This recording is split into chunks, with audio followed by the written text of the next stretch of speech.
Question number 20 says, from the top of a tower, 100-meter high, a man observes two cars on the opposite of the tower with angles of depression 30 degrees and 45 degrees respectively. Find the distance between the cars.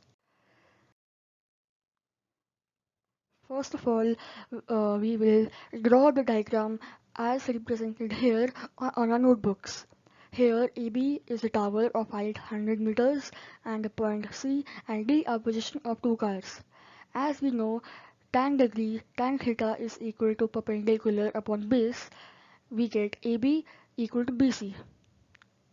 After putting the values of AB and BC, we get 1 equal to 100 upon BC,